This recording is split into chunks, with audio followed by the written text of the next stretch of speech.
In front of me is over 10 pounds of vegetables that I will be eating this week. It would be rude if you didn't call me king of the vegetables at this point, even though they are still number 4 ranked on my most up-to-date list of rivals. Here's the deal. I don't like vegetables, but I know I need to eat them for optimal health. For a number of weeks now, I've been stocking up and prepping a variety of vegetables at the beginning of the week to keep in the fridge. I need to make it as easy as possible for me to get them down the hatch. Let me show you the loot for my little shopping trip this week. Quick shout out to Zwilling for sponsoring this week's video. Here's what I got. I said I had over 10 pounds of vegetables this week. Most of that is in these sweet potatoes. Now you can split hairs and say they're tubers and not real vegetables, but guess what? Reality is whatever I want it to be, and I say these are vegetables. I'll usually gather a variety, Japanese, purple, red, whatever they have available. Next up, I grabbed 2 heads of lettuce for my leafy greens for the week. These are much easier to eat than spinach or kale is. I grabbed some carrots and a bunch of celery that I'll use for my mindless snacking. A few beets that will only be consumed in liquid form because they're the most repugnant vegetable on earth, and then about a pound of mushrooms that I'll toss in my meals throughout the week. One of the biggest keys for me is to get everything washed, prepped, and placed into the fridge. This decreases the amount of friction around normal vegetable prep and increases the likelihood that I will eat them. Let's start with the lettuce. I have a number of sensitivities and textural issues around certain foods, and leafy greens happen to be one of those, so my cleaning process is probably a bit more involved than it needs to be. Weird leaves, discolorations, or anything else I deem to be unacceptable have to be removed because if I accidentally eat one, it will ruin lettuce for me forever and I'll never eat it again. So I painstakingly inspect every single leaf, front and back, to try to find anything that makes me feel weird when I look at it. Like, what in the hell is this? I don't like that. In fact, I hate it. That's a no-no for me. I don't want to see it. Get lost. Bye. I'm also looking for any bugs and slugs and worms, which in my experience are far more common than you would expect. I found something crawly 4 times this year alone, sometimes even after rinsing and spinning, which is why I've started inspecting each individual leaf. My cleaning process starts with a rinse followed by a soak just to get anything loose to float in the water and off the leaves. From here, I send it through the first spin cycle to dry it off and check the water to see how dirty it is. I'll rinse and spin the leaves as many times as needed until the water comes away clear. These full heads of lettuce tend to have more dirt compared to the loose leaf stuff in the plastic tubs. It's a bit hard to see here on camera, but there is a decent amount of dirt at the bottom of this bowl, so I'm going to wash this one more time, spin it, and then we'll see where we're at from there. Once I got all the lettuce cleaned, I laid out some paper towels on the countertop, dumped the lettuce on top, and spread it out so the leaves could dry. The rest of the vegetables got rinsed off in the sink and then laid out on the counter to dry. Even for the mushrooms, I do the same thing and just rinse them under the faucet with some water. Some people will tell you this is bad because mushrooms are like sponges and they soak up all the water and you're just supposed to clean the dirt off the exterior, but listen, I'm not about to sit here and pet a bunch of mushrooms with a damp paper towel. I hammer down with the hose to get them clean and then I dry them on the countertop, and I've never had a problem with storage or cooking. And now that everything's clean, we can move on to step 2 of our preparation. Let's cook the potatoes. Poke some holes on all sides of your sweet potatoes using a fork or a knife and then lay them out on a baking sheet. I spray the tops lightly with some oil, but you don't really have to do this step, and then I throw them in the oven at 400 degrees Fahrenheit or 204 degrees Celsius for about 40 to 45 minutes. Next, I chopped up the carrots and celery into snack-sized strips. These are going to be paired with some hummus for me. They are merely calorie-friendly vehicles to get some sort of dip or sauce into my mouth. This week, that happened to be hummus. I make a simple homemade hummus using the food processor or blender, and then I toss it in the fridge with the veggies. It makes for a good boredom snack when you just want to eat because you have nothing to do. I made hummus in a recent video, and that recipe is linked below. To store these, I grabbed 2 of my Zwilling Fresh and Save glass containers and filled them up with the carrots and celery. With these containers, you can just toss on the lids, remove the air, and then put them into the fridge, but what I like to do with the carrots and the celery is cover them with water first. The water provides even more of a barrier, and the carrots and celery do fine being submerged. Every couple of days, it might help to put some fresh water in. If you're going to vacuum out all the air, make sure the water level is not all the way up to the top so you don't vacuum up any water. These will last a good amount of time in the fridge, easily a week and possibly up to 2 or 3, just use your best judgment if you go for longer. One of my least favorite kitchen tasks is peeling garlic. My fat, non-dexterous fingers were not made for fine motor manipulation. Because of this, I've always leaned on the jarred junk from the store, but I'm trying to turn over a new leaf and use the fresh stuff more often. Someone told me last week that you can put garlic cloves in a jar, shake it around, and the cloves will peel themselves. As you can see here, it appears we have a liar and a fraud on our hands because that didn't work in the slightest. So if you have a different tip or trick for me to do this faster and you're not going to betray me, I'm all ears.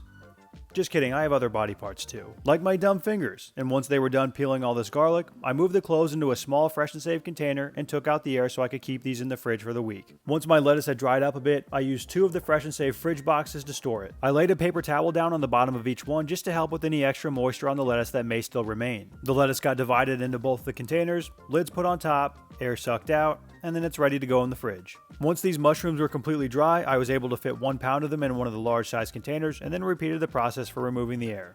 Last but not least is the sweet potatoes. You want to make sure that these are cooled down to room temperature before you put them in the container, otherwise they're going to build up condensation on the inside. The gratin dish is the biggest of the containers, so I put all my large sweet potatoes in there and then needed one more medium-sized dish to fit the remaining 2. And there we have a week's worth of vegetables, packed away and ready to store in the fridge. 10 pounds of them, easy as that. I'm going to have so many nutrients coursing through my veins by the end of this week, I'm going to be able to see through walls. The fridge is stocked and ready to rock. Also, I didn't forget about the beets. I just don't prepare those in advance because cutting them up and peeling them is super messy and they get everywhere. So they just get tossed in the drawer because they don't deserve attention. This week's video is sponsored by Zwilling, and they're running a sale until the end of 2023 on their 32-piece Fresh and Save Essentials set, which includes many of the glass containers that I use today. I use their Fresh and Save bags for everything in Snack City, and the glass containers have helped me increase my vegetable consumption by keeping my prepped vegetables fresh for longer in the fridge.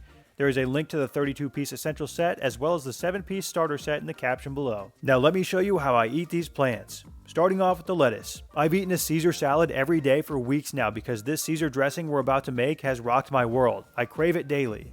To a blender, add 6 tablespoons or 90 grams of a light oil. I'm using avocado oil because that's what I have on hand. Olive oil works great too. Then add 4.5 tablespoons or 58 grams of red wine vinegar, 1 teaspoon or 5 grams of Dijon mustard, 4 large garlic cloves or 15 to 20 grams, a half of a tube or 20 grams of anchovy paste, and then a couple of large pinches of black pepper. Call it 3 grams worth. If you want this to be creamier, you can also add in an egg yolk. I find that it doesn't need it, so I just screw on the cap and toss it on the blender until it's smooth. I give it a quick taste to make sure the flavors are where I want them to be at, and if I need to adjust anything, I'll add at this step and reblend it. To store the dressing, I transfer it over into a mason jar and keep it in the fridge. It's mainly just vinegar and oil, so this will keep well in the fridge for up to a couple of weeks. Now for the salad. This has been part of my lunch or dinner every single day since Thanksgiving. I can't stop myself from eating it. When I filmed this particular segment of the video, it was day 4 since my original prep date of the vegetables, and my lettuce is still crisp and ready to go. Get out a big bowl, add however much lettuce your heart desires, tear it up into smaller pieces, shake up that dressing and drizzle it over the top, and then toss the salad around to make sure you get an even coating throughout. Another thing I'll keep in the fridge is some salt and peppered chicken breasts that I can chop up really finely and add to the salad if I want to eat this as a full meal. A couple big pinches of black pepper, a healthy shake of grated Parmesan cheese. I wish I could eat croutons to add to this because they'd be a perfect addition, but we've got ourselves a nice Caesar salad. This Caesar dressing is so good that it's gotten me, a known vegetable hater, to eat a salad every day since Thanksgiving. And moving right along. Another thing I've been eating a lot since Thanksgiving are baked sweet potatoes. I forgot how good these were. Once you have them baked, you can crack open your container, pull one out, and microwave it to reheat. I'll cut it in half to open it up, score the inside, and then reheat it for about a minute to a minute and a half. You can go either sweet or savory with these. Either way, I'll take about a tablespoon of butter and slip it in between the cracks to allow it to begin to melt. On this day, I had just finished my regular lunch and I wanted something a bit sweeter to act as my dessert, so I drizzled over some honey and just a little bit of salt to finish it off. When I decide to go savory on these, I skip the honey and I just go flaky sea salt over the top of the butter and sweet potato. Baked and buttered sweet potatoes. Very underrated. The mushrooms got used throughout the week in whatever random cooking I happened to be doing. One day that was a chicken breast with some garlic butter mushrooms. Another day I used them in a stir fry after I got home from the gym and I just needed something quick to eat. In addition to my fresh vegetable prep, I also make sure to buy a couple of bags of frozen vegetables for extra variety. This stir fry blend from Whole Foods has been my favorite as of late. For this meal I browned up some turkey, added the mushrooms, stir fried in those vegetables, and then I made some glass noodles with sesame oil, soy sauce, and honey, and then I topped it with the meat and vegetable mixture. The contents of the wok got flavored with a teriyaki style sauce. I don't have a recipe for any of this. I was freestyling with what was in the fridge and the freezer to give me a quick meal after I got home from the gym. And lastly, the dreaded beets. I only eat these in beet shake form. Having to chew and swallow these to eat them would be a death sentence to me. That's torturous. I could never do it. They are so disgustingly bad, but their high concentration of nitrates is good for my blood pressure and heart, and I've determined that to be a good enough reason for me to consume them anyway. I said earlier that I don't peel or cut these in advance because they're a mess. They stain everything in sight, which is why I have a red cutting board to cut them on. Be warned that these will destroy anything porous that they come into contact with. I try to eat about 100 grams a day, so to my blender I'll add 100 grams of the chopped beets and then about a half of a cup or 120 grams of diluted apple juice. It's roughly a 50-50 mix of apple juice and water. Last to get added is 2 tablespoons or 30 grams of lime juice. The bitterness helps to take away the dirt flavor from the beets. I blend that all until it's smooth, pour it into a glass. I take a deep breath and contemplate the suffering I'm about to put myself through and throw it down the hatch. All of this is how I became king of the vegetables. I still don't like them, but I'm trying to become better at forcing myself to eat them. Prepping everything in advance to keep in the fridge has been the best strategy I have found in order to help me achieve my goals. Start small, begin with one vegetable at a time, and work up to where you want to be. If you're looking for more help with meal prep, check out these videos linked here.